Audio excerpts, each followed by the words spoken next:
కర్నూలు నగరంలోని చిదంబర వీధి స్వామి వివేకానంద సంస్కృతి పాఠశాలలో ఇంద్రకంటి వెంకటేశ్వర్లు రచించిన పుస్తకాన్ని విద్యా సంస్థల అధినేత పుల్లయ్య, ప్రిన్సిపల్ చెన్నయ్య, కల్లూరు చంద్రశేఖర్ తదితర పెద్దలు పాఠశాల సిబ్బందిలో పాల్గొన్నారు.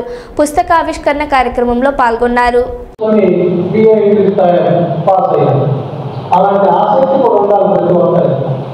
ముఖ్యంగా మీకు ముందు మాట రాసినటువంటి శైష్మన్ శర్మ గారు చాలా వివరంగా ఆయన మిత్రత్వం గురించి ఎక్కువగా రాసింది శైష్మన్ శర్మ గారే. వారిద్దరు మిత్రులు సైన్స్ చెప్పేవారు. అది చాలా మంది టీచర్లలో ఉండదు. నేను హిస్టరీ నేర్చగలను, నేను హిస్టరీ ఒకటి చెప్పగలను, అంతే చెప్పమంటే తెలుగు. యోగయ్య శర్మ గారికి, పెద్దలు గురువారు చంద్రశేఖర్ గల్పుర గారికి, అదేవిధంగా పుల్లయ్య గారికి, ముందున్నటువంటి పెద్దలందరికీ నమస్కరిస్తూ, మాతృమూర్తులు కూడా ముఖ్యంగా మాకు మాతృమూర్తులు ఎక్కువ వస్తే ఇంకా సంతోషంగా ఉండేది. వీళ్ళందరినీ ఏదేదో స్కూల్ పిల్లలు పిలుస్తారు, వాళ్ళకి 4 మాటలు చెప్తామని నేను అనుకున్నాను. అయితే నాకన్నా పెద్ద పిల్లలను పిలుచున్నారు. అది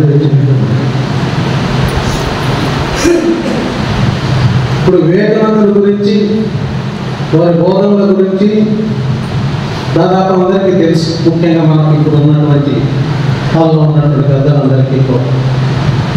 అయితే మరి ఇంద్రకంటి వెంకటేశ్వర్లు గారు మరో పుస్తకం ఎందుకు రాశారు? రామకృష్ణ మఠం వారు